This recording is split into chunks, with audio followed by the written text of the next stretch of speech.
नमस्कार दर्शकों, आज हम सुनाएंगे धर्मराज जी की नित्य नियम की कहानी। बहुत पुरानी बात है। एक नगर में एक साहूकार और साहूकारनी रहते थे।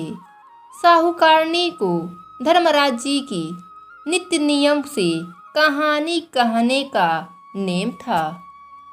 वह सुबह जल्दी उठती, नहा धोकर पूजा पाठ कर धर्मराज जी की नित्य नियम की कहानी करती थी और धर्मराज जी की कृपा से उनके घर में किसी भी चीज की कोई कमी नहीं थी।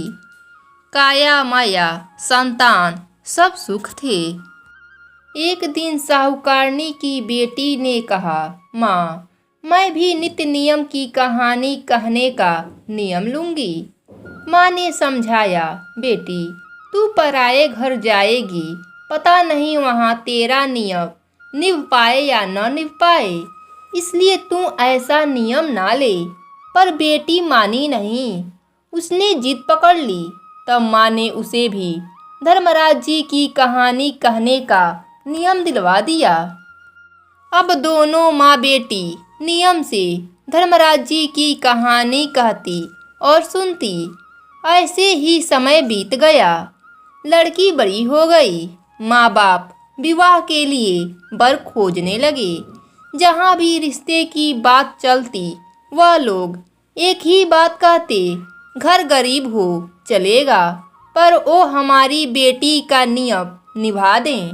ऐसे ही रिश्ता देखते देखते उन्हें एक मध्यवर्गीय परिवार वाला लड़का मिला। उन्होंने कहा, हमारे पास धन नहीं है, पर आपकी बेटी का नियम निभा देंगे। विवाह हो गया। लड़की विदा होकर अपने ससुराल चली गई। काम के चलते सास बहू से कहानी सुनने का नियम भूल गई, पर लड़की को याद था। वह सुबह जल्दी जल्दी उठती, पूजा पाठ करती और फिर घर के काम के साथ साथ अपनी कहानी कहती जाती। एक दिन ससुर ने अपने पत्नी से पूछा, बहू कैसी आई है? सास ने कहा, वैसे तो सभी काम में सियानी है, सुबह जल्दी उठती है, घर का सारा काम भी कर लेती है, पर काम करते करते बड़बड़ करती है। ससुर ने सास से कहा, बड़े घर की बेटी है, तूने आते ही सारा काम उस पर डाल दिया, इसलिए वह बड़बड़ करती है। सास ने कहा, ऐसी बात है तो कल से काम मैं कर लिया करूँगी। अब अगले दिन सास बहू से पहले उठ गई और घर का सारा काम कर लिया। अब जब बहू उठी तो उसने देखा सारा काम किया हुआ है। वह अपनी सास के पास गई और बोली, माँ जी, आपने घर का काम क्यों कर दिया? मुझे दोष लगेगा। सास ने कहा, काम ना करूं तो क्या करूं? तू तो काम करते करते बड़बड़ करती है। बहू ने कहा, माँ, मैं बड़बड़ नहीं करती, मेरे कहानी कहने का नियम है, वही कहती हूँ। सास को बात याद आ गई। उसने कहा, मुझसे गलती हो गई, मैं तो भूल ही गई थी कि तेरा कथा कहानी कहने का नियम है। अब तुम रोज मुझे कहानी सुना दिया करना। बहू ने कहा, ठीक है। अब हर रोज नियम से बहू कहानी कहती, सास कहानी सुनती। अब बहू के नियम के प्रभाव से उनके घर में नवनित्य बारें सिद्ध हो गईं। किसी चीज की घर में कमी नहीं रही। देखते ही देखते वह धन दौलत वाले हो गए। अब वह लोग भी साहूकार साहूकारनी कहलाने लगे। यह बात उनकी पड़ोसन को बिल्कुल भी अच्छी नहीं लगी और इस बात की चुगली उसने नगर के राजा के पास जाकर कर दी। उसने राजा से कहा, उनके घर में तो ऐसी बहू आई है जिसके आते ही धन दौलत के भंडार भर गए। अब वे साहूकार बन गए हैं। ऐसी बहू उनके घर में अच्छी नहीं लगती, वह तो राजमहल में होनी चाहिए। अब राजा पड़ोसन की बातों में आ गया। उसने साहूकार को बुलवाया और कहा, तेरे बेटे की बहू को हमारे पास राजमहल में भेज दो। यह बात सुनते ही साहूकार कांपने लगा और घर आकर सुस्त होकर बैठ गया। ससुर को उदास देख बहू ने सास से पूछा, पिताजी उदास क्यों हैं? क्या कारण है? सास ने अपने पति से पूछा, आप उदास किस कारण है? ससुर ने कहा, बहू को बताने वाली बात नहीं है। वह बोली, जो बात है बताओ। तब उसने कहा, नगर का राजा कहता है अपने बेटे की बहू को राजमहल में भेज दो।